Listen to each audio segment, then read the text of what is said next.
Somebody help him, he's down. The horse just kicked him in the head. He's not moving. The scream echoed across the outdoor arena, slicing through the festive music like a blade. Hundreds of spectators, families, tourists, children with sticky hands and painted faces watched in stunned silence as a white Andalusian stallion reared up, eyes wild, hooves crashing down onto the wooden stage. At first, no one moved. Some thought it was part of the act. One man kept filming. A child clapped. But when the trainer, the man they'd all come to see, didn't get up, that's when the gasps started. Blood began to pool beneath his head. The stallion circled in panic, knocking over props, kicking at nothing. A woman shrieked. A father covered his daughter's eyes. People started running. He was one of the best, a legend in the art of classical horsemanship, and now he was lying broken in front of everyone. Before we continue, if you care about animals, if stories like these move you, shock you, or stay with you long after the screen goes dark, consider subscribing to Animal Story. We share real, powerful stories of love, loyalty, and sometimes heartbreak, all told through the bond between humans and animals. Click subscribe and join us for stories that matter. Back to our story. The man on the ground was Javier Morales, a 50-year-old horse trainer with more than 3 decades of experience. For the people of southern Spain, especially in the small towns of Andalusia, he was a household name, known not for fame or flash, but for grace, for respect, for the deep connection he had with every horse he trained. That day, Javier was performing during the final evening of the Festival de Tradiciones de Andalusia, a week-long cultural event celebrating Spanish heritage, food, dance, flamenco, and the crown jewel Andalusian horses. It was held at an open-air arena just outside Seville, surrounded by olive trees and whitewashed buildings. Wooden benches packed with families, flags fluttering in the warm breeze. For many tourists, this was their first time witnessing the beauty of classical Spanish horsemanship. Javier's performance was the final act, the highlight of the night. He entered the stage in his embroidered jacket and flat-brimmed hat, riding his prize stallion, Altanero, whose name means proud. And proud, he was pure white coat gleaming under the lights, every step precise like choreography. The two moved as one, turning prancing, bowing gently to the rhythm of Spanish guitar. Then came the final movement, a traditional bow from the horse to the audience. A gesture of elegance and gratitude, the symbolic end to every show Javier ever performed. He dismounted smiling, walked to the left side of Altanero, preparing for the final cue. But something shifted. Some say it was the sharp pop of a faulty speaker. Others swear a small firecracker went off in the back row. No one knows for sure. What everyone agrees on is this: the horse flinched. His ears snapped back. His hind legs tensed. And before anyone could shout a warning, Altanero struck. The kick landed squarely under Javier's chin. A crack echoed across the arena. His body flew backward like a rag doll and hit the wooden stage with a thud that made people stand up in alarm. For a second, just when everyone thought it was part of the act, then they realized he wasn't getting up. Paramedics rushed in. The announcer tried to calm the crowd, but nothing could undo what had just happened. Javier Morales, master horseman, was gone. His death shook the entire country. But the real story, the bond between him and the horse, the warning signs, the love, the denial, all of that started much earlier. And to truly understand what happened that day, we have to go back to where it all began. To understand the tragedy that unfolded in front of hundreds, you have to know the man who spent his life teaching horses to dance. Javier Morales wasn't a celebrity. He didn't crave cameras or headlines. What he wanted was connection to something pure, ancient, and powerful.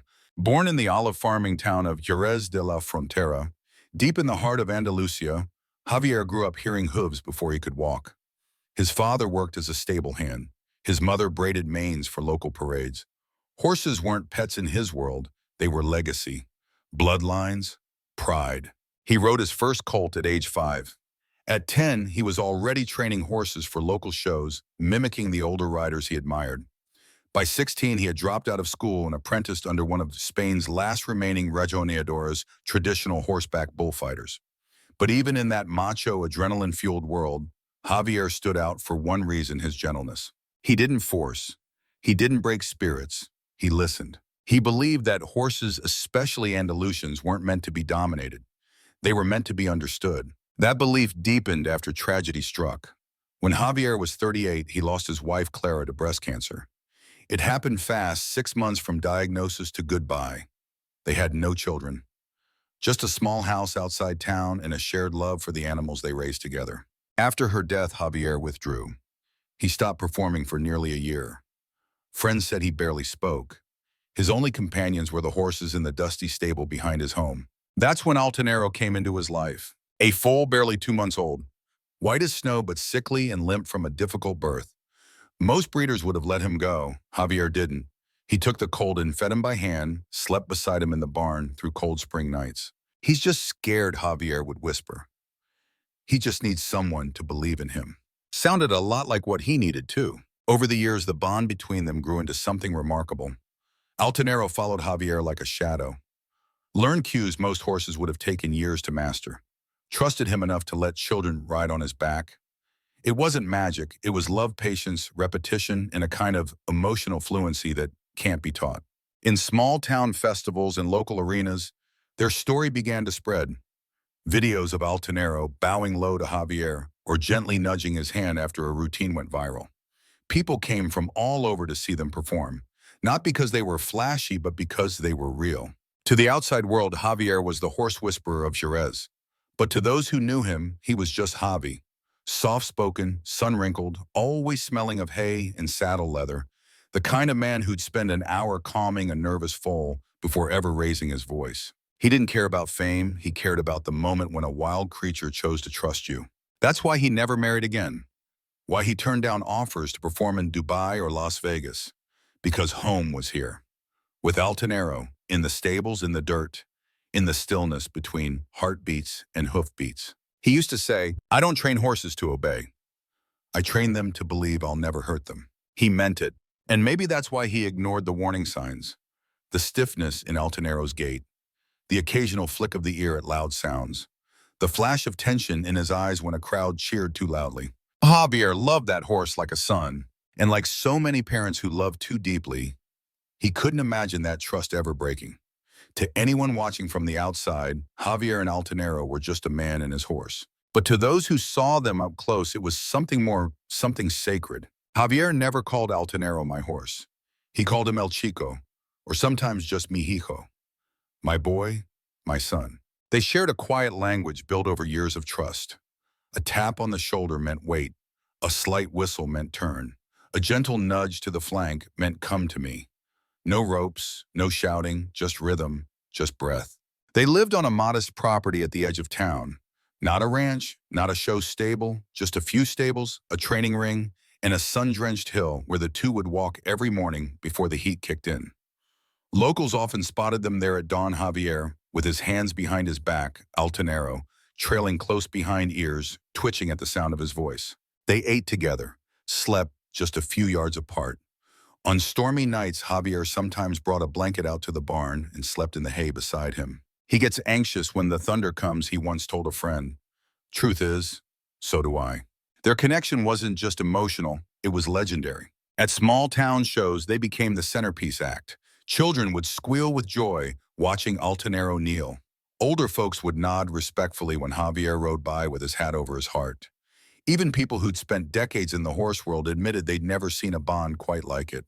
Their videos, the ones that went viral, weren't flashy. No stunts, no fireworks, just quiet moments. Javier whispering something into Altanero's ear, and the horse lowering his head like he was listening to a prayer. A soft bow, a nuzzle, a kiss on the forehead. In one video, Javier wipes a tear from his eye as Altanero rests his head gently on his shoulder. That clip alone pulled in over 2 million views. Comments flooded in. This made me cry. What a beautiful connection. I wish I had something like this in my life. You can't fake this kind of love. The bond gave hope to people that in a world spinning fast and full of noise, something ancient and pure still existed. That trust could be earned, and that love could be silent but powerful. But more than fame or admiration, it gave Javier something he had lost the day Clara died: purpose. Altanero wasn't just his companion. He was the reason to get out of bed, to keep moving, to show up for life. Javier used to say, "He saved me more than I ever saved him." When the festival organizers called inviting Javier to perform at the Festival de Tradiciones de Andalusia, he hesitated at first. It would be the biggest audience he'd ever faced, hundreds of people, some from outside the country. The pressure, the noise, the stage lights. But then he looked at Altanero and saw no fear, Just those deep, intelligent eyes waiting ready loyal. So he said yes. He wasn't doing it for money. He wasn't doing it for legacy. He was doing it for the same reason he'd done everything for the last 12 years, because of him. The horse who came into his life when everything else had fallen apart. The horse who walked beside him through grief, loneliness, healing. The horse who bowed not because he was trained to, but because he wanted to. A bond like that doesn't break easily, but sometimes even the strongest bonds hide cracks you can't see until they split wide open. Every great love story carries warning signs. Sometimes they whisper, sometimes they scream. Javier never heard them, or maybe he just didn't want to. About a month before the festival, people close to him started noticing little changes in Altanero. Small things, subtle. He'd twitch when a car backfired in the distance, pull away from the brush when Javier tried to comb his mane. One day he refused to go into the trailer for a local show, something he'd done 100 times without a problem. He's just getting older. Javier shrugged. We all get a little grumpy with age. But it wasn't just grumpiness. There were moments, brief flickering, when the calm in Altanero's eyes shifted, when his head jerked at a loud laugh, when his tail flicked harder than usual, when his pupils seemed a little too wide under stage lights during rehearsal. His vet, a friend named Luis, brought it up gently. He might be overstimulated, Javi. Big crowds, big sounds. Could be affecting his nervous system. Javier listened. He always listened. But then he smiled and said the same thing he always did. He trusts me. I know him better than anyone. And maybe that was true.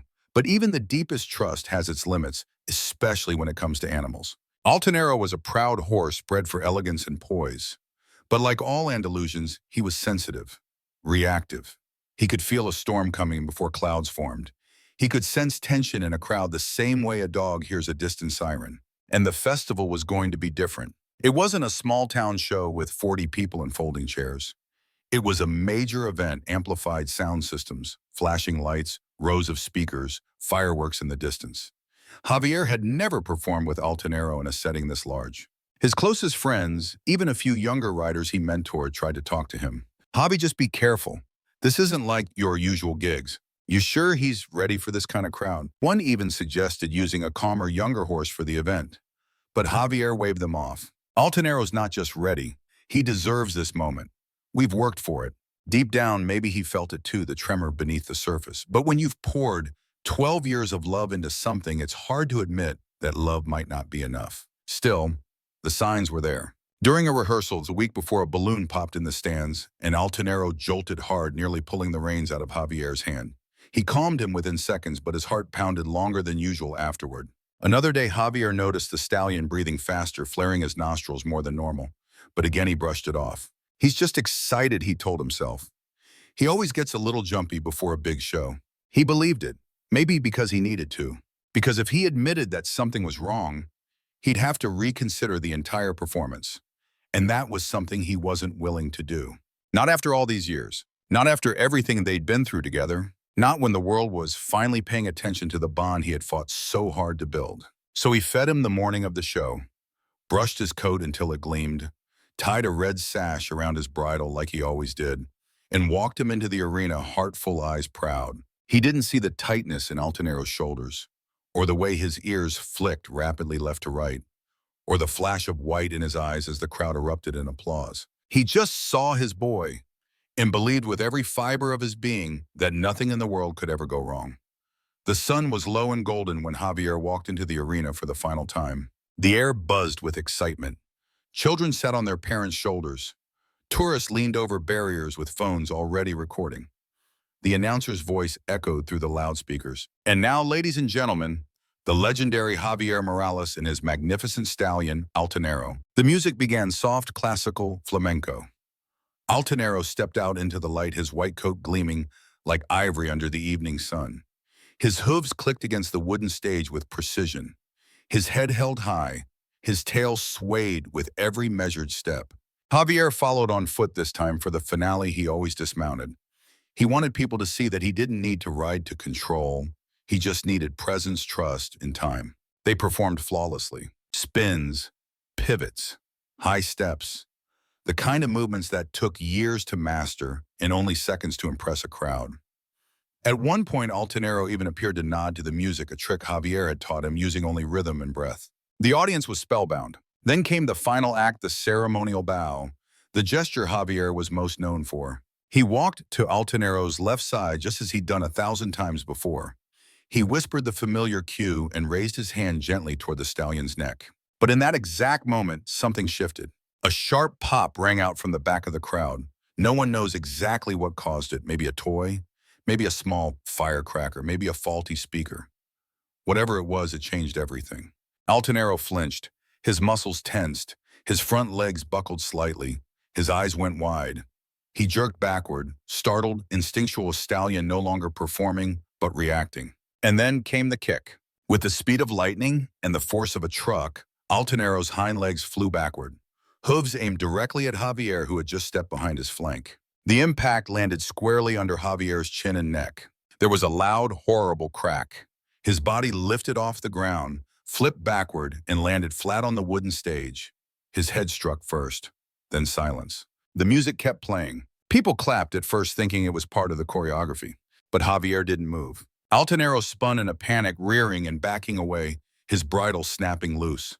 A handler ran from the wings. A woman screamed. A child dropped their ice cream and began to cry. Seconds passed like hours. Then two men rushed the stage. One dropped to his knees beside Javier, fingers at his throat, voice trembling. "He's not breathing." The paramedics were already on site and responded within moments. They worked fast, but there was no pulse, no reflex, no chance. Javier Morales, the man who whispered to horses, who raised Altanero from a sickly foal to a national icon, was pronounced dead at the scene. The official report later confirmed fractured cervical vertebrae, blunt force trauma to the skull. Instant death. The crowd was stunned. Some were crying. Others were in disbelief, hands still over their mouths. More than one tourist fainted. Even those who didn't know his name felt the weight of what they just witnessed. It wasn't just a man dying. It was a bond breaking. A moment of perfect harmony shattered in front of hundreds of eyes. A lifetime of training and trust undone in a single reflexive act from a frightened animal. The horse ran wild for nearly 3 minutes before being safely sedated. Javier never saw it, never heard the gasps, never felt the chaos. He died doing what he loved, but not how he ever imagined. And as the sun dipped behind the Spanish hills, casting long shadows across the arena, a question began forming in the hearts of those who watched it happen. What happens when love isn't enough to silence instinct? The show was canceled. The music stopped. People drifted away from the arena that evening in stunned silence, many clutching small souvenir programs now stained with tears. Kids who had cheered just an hour earlier walked quietly beside their parents, some asking questions that had no easy answers. By the next morning, the news had spread across Spain and soon around the world. Veteran horse trainer dies after being kicked during live performance. Tragedy at Andalusian Cultural Festival. The horse he loved took his life. The videos hit social media fast. Most were taken down out of respect, but not before they racked up millions of views. The comments poured in a mix of shock, sadness, and that universal human reflex to try and make sense of the senseless. Some blamed the festival organizers, others blamed the crowd. A few unfairly blamed the horse. But most people just asked, how could something so beautiful turn so violently tragic? The official report was clinical and cold death by blunt force trauma to the cervical spine. Instant. But the emotional report, the one that played in people's hearts, was far messier. Altanero was tranquilized and transported to a private holding stable outside Seville. Authorities said he would not be euthanized, but instead placed under long-term behavioral observation. Some animal welfare advocates praised the decision. Others, especially those who had known Javier, said the horse deserved to live. He didn't attack one of Javier's close friends, told a reporter. He reacted, out of fear, not malice. Still, a shadow now hung over the arena, over the entire tradition of performance horsemanship. It sparked fierce debate online and on Spanish talk shows. Should animals be performing at all? Do we romanticize trust too much when working with creatures driven by instinct? Can love alone keep something wild from returning to what it's always been? In Jerez, where Javier was born and buried, hundreds showed up to his funeral. His old hat sat atop his closed casket. No music, no speeches, just silence and the distant sound of hooves echoing off stone streets. They didn't talk much about the accident. They talked about the man. The way he loved. The way he made people believe that kindness was power. that you didn't have to break something to earn its respect. For a while, they said Altanero would never perform again. But in a letter found in Javier's barn, dated months before the tragedy he had written, "If anything ever happens to me, don't blame him. He's not a monster. He's a miracle." That letter was shared at his memorial and later printed in national papers. In the months that followed, more writers spoke out about the stress animals endure in live performances. Some festivals introduced new safety measures. Others canceled horse shows altogether. But no one forgot Javier, or the moment the bond broke. Because no matter how much we understand, no matter how many facts we gather, one truth remains. He loved that horse more than most people love anything. He believed love could override fear, could transcend instinct. And maybe he was almost right. But now it's your turn to answer the question no one wants to ask out loud. Do you believe love is strong enough to tame what is still wild inside? Or would you have stepped into that arena too trusting a heart when the mind said, be careful?